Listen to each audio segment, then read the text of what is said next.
Hey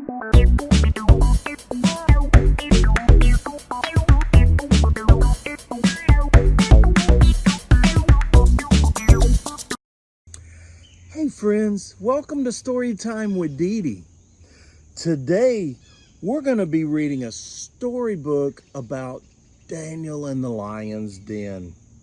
Now, this is from the Old Testament in the Bible, and I encourage you to go read this story from the Bible.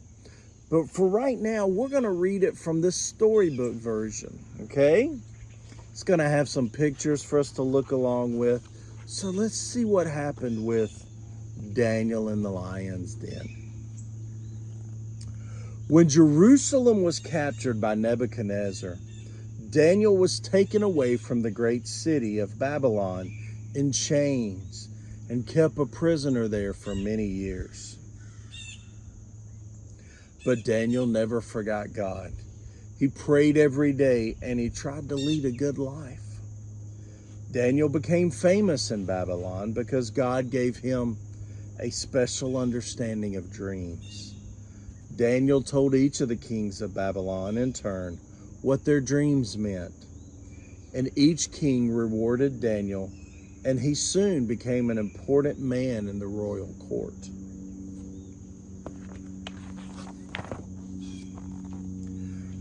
Then Babylon was captured by the Persians. The new king, who was called Darius, began to send for Daniel whenever he needed advice. Daniel was so clever and wise that Darius decided to put him in charge of the whole kingdom. And when the king's other advisors saw how much Darius liked Daniel, they became angry and jealous. The king should ask for our advice, and not talking to that foreigner Daniel, they grumbled.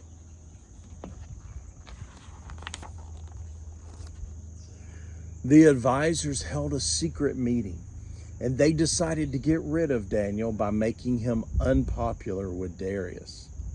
But however hard they tried, they could never catch Daniel doing anything wrong.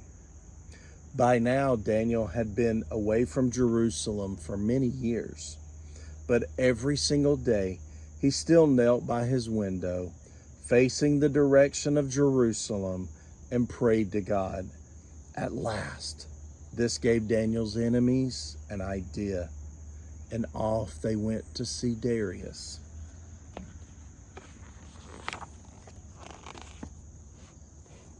Your Majesty, they said, you are the best king in the world. You should pass a law to say that during the next month, anyone who wants anything at all must ask only you for it. That will make the people realize how great you are.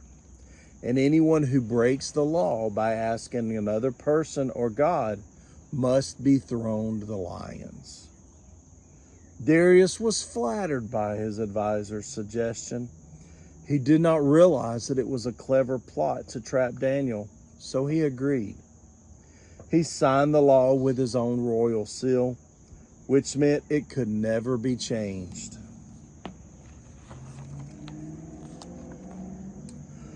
The new law was read to everyone in the palace, and as soon as Daniel heard it, he knew that his enemies were trying to trap him.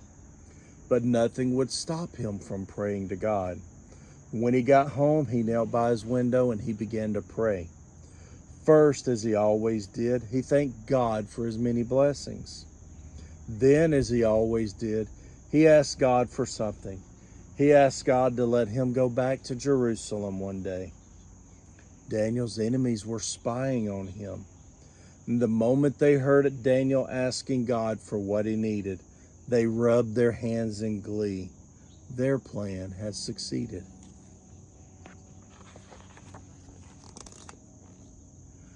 The advisors ran straight to the king. They reminded Darius about his new law. And then they explained, Daniel has broken the law, Your Majesty. While he was praying to his God, he asked for something. Too late, King Darius realized that he had been tricked, and he felt very sad.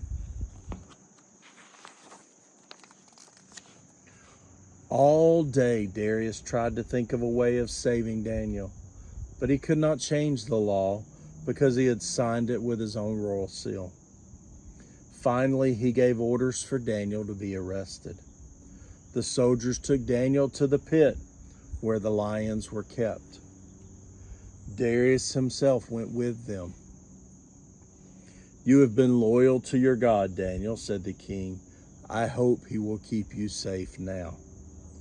Then the soldiers threw Daniel into the pit of lions and rolled a huge stone across the entrance.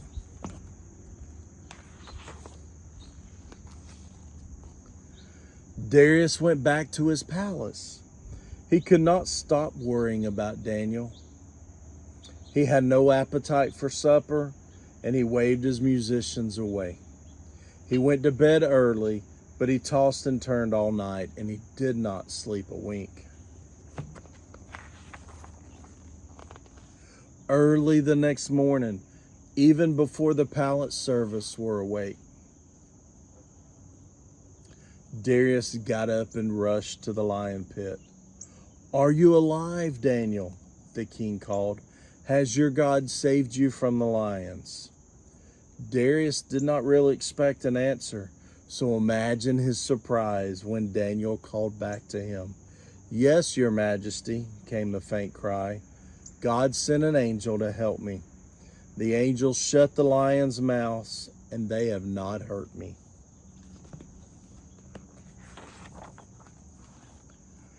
Darius was overjoyed. He raced back to the palace, shouting for his soldiers to come and remove the stone. As soon as the stone was pushed away, everyone gathered around the entrance and looked down. Daniel was sitting on the floor of the pit, surrounded by the lions, who were purring quietly.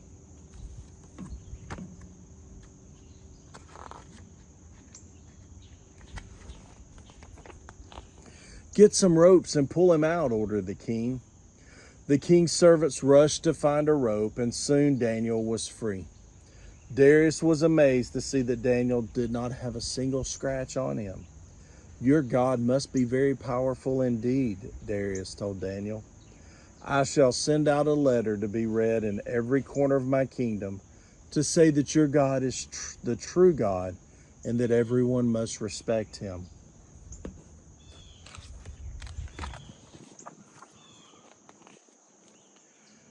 Darius was very angry with his advisors who had plotted against Daniel and sent for them. "You tried to trick me so that you could get rid of Daniel," he told them. "Now I will punish you in the way you wanted me to punish him." The king ordered the soldiers to throw the advisors into the pit of lions, but this time no angel came to shut the lion's mouth.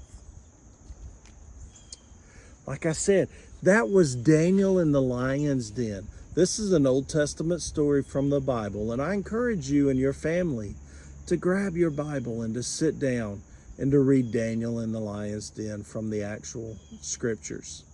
Have a great day, and remember, Didi loves you. Bye.